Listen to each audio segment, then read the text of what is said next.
Like, we weren't 100% done, and I really made I had Boutella in my mind for a long time.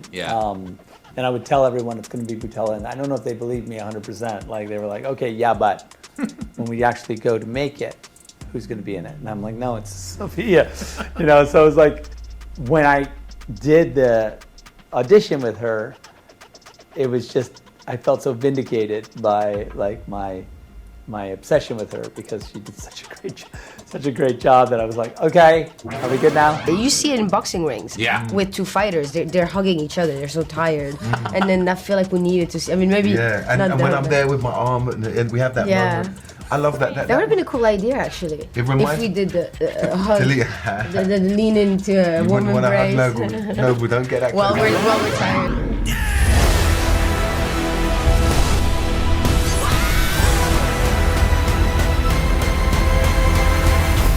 It's a new age for the universe.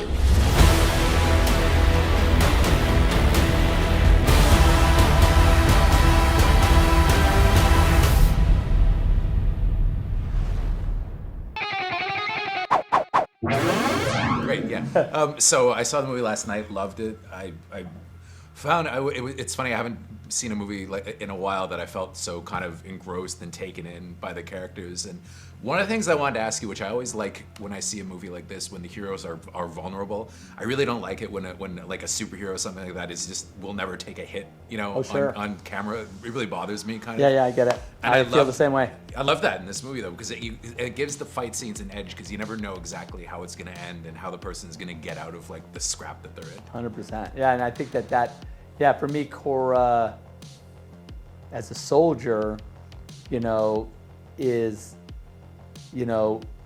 relies on the order and like understands, like goes for the weak first, and like has the whole, has a whole philosophy, but that all gets sometimes thrown out the window, and she's just got to improvise, and it's scrappy, and she's going to take a shot, and who knows, it's just like, it's all very nerve-wracking, because you just don't, at any minute it could go wrong, which is real. And I think that she's also, the other thing I like about Kora is that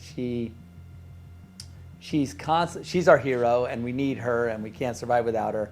But she's constantly telling us stuff about herself that where you're like, oh geez, like maybe don't tell, I don't want to know anymore. Like, I really got to like you, and I think that because she's vulnerable, she's constantly, I like the idea of getting her to this point where you're like, oh, she's the best, and then like having her go like, well, wait a second, and then you have to get back again, because I just think it makes her just so much more interesting. I know the whole kind of lore about how this was originally considered to maybe be a Star Wars movie at a certain point, but I almost couldn't imagine it being kind of anything other than it was, though, because I feel like you wouldn't have necessarily had the freedom to create this world that you have. For sure I would not have. It would have been, and look, don't get me wrong, I'm a huge Star Wars fan and remain to this day. Yeah. But I know that the in-canon version of this story would have just been slightly genericized into, it would have had to fit in a lot of boxes that it might not have liked being in. And yeah, so maybe in the end definitely in the end, it's a blessing that they had their own ideas about where their universe was going. Well, and I also feel like you would have never gotten a cast that was this cool, right? Oh no, it would have been. Yeah, they're very fresh and very cool. I love it. I love my cast. They're incredibly enthusiastic, and they work so hard, and they're all like nuanced and weird and perfect. Sofia Boutella. I mean, I thought that she was awesome in this, and was it written for her? Because it feels, I mean, that's the thing, I don't know if it necessarily was, but I feel like with this movie, all of the roles, I could not imagine anybody else playing those parts. Like, I feel like, I was telling Ray Fisher that as well too, I couldn't imagine anybody else as like Blood Axe except him. Yeah, it was an incredibly custom, well, for Boutella especially. Yeah. Like, we weren't 100% done, and I really made I had Boutella in my mind for a long time. Yeah. And I would tell everyone it's going to be Boutella, and I don't know if they believed me 100%. Like, they were like, okay, yeah, but when we actually go to make it, who's going to be in it? And I'm like, no, it's Sofia. So it was like, and I just really, she really, when I did the audition with her, it was just, I felt so vindicated by like my obsession with her, because she did such a great job that I was like, okay, are we good now?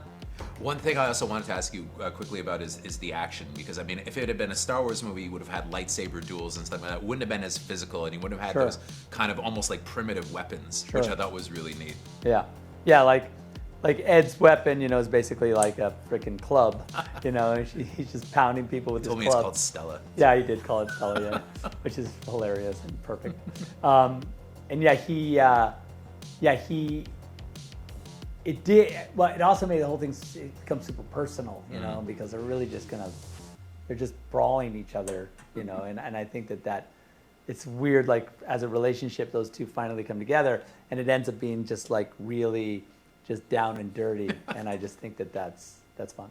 Oh, well, thanks a lot. I appreciate it. I really loved the movie. Oh, thank you so much. This isn't just pursuit of revolution.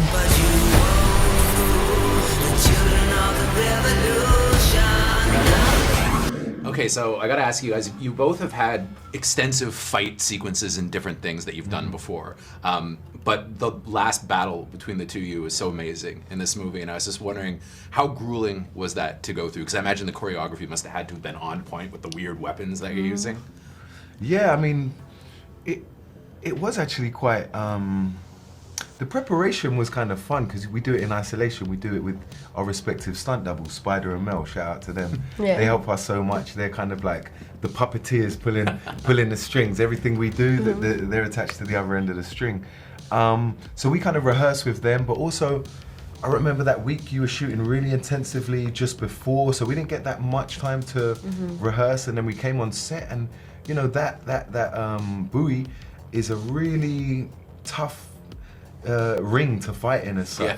You know, someone equated it to a boxing ring yesterday. I thought, oh, that's interesting. But there was a lot of elements that we could kind of fall off, and it was very tight, so it was very technical, and I think we both put a lot of pressure on ourselves to be physically literate and do it in the right way.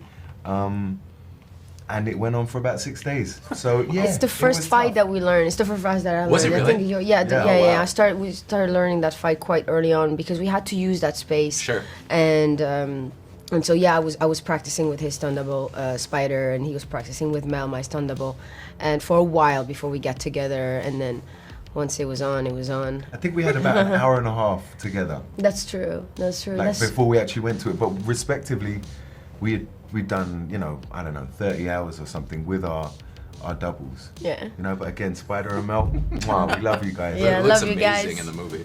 I gotta ask you, so one of the things I always love in my heroes is when they're kind of vulnerable, not just like kind of superheroes, which is what I love about your character. She is, you know, heroic and super heroic, but one of the things that I really love about your fights and everything in the movie is that I never quite know how it's going to end. Is she going to win? Is she going to get the upper hand? How is she going to get it? And it's like by kind of scrapping around a little bit. I thought that was kind of cool. Is that neat? Is that interesting to you, though, to play a character that's not invulnerable? Yeah, of course. I mean, the vulnerability is everything. It makes it realistic and relatable and real, even though you're in a movie that's, you know, but I remember we were doing that last fight scene that we were doing together, and towards the end, I wanted to feel the exhaustion. It was important for me because she's very much immortal. We're not superhero in this, and even though she's having the upper hand, but it didn't come without, you know, sweat and blood. So I feel like I really wanted to see the exhaustion, and her also struggling to get till the end, and that's also,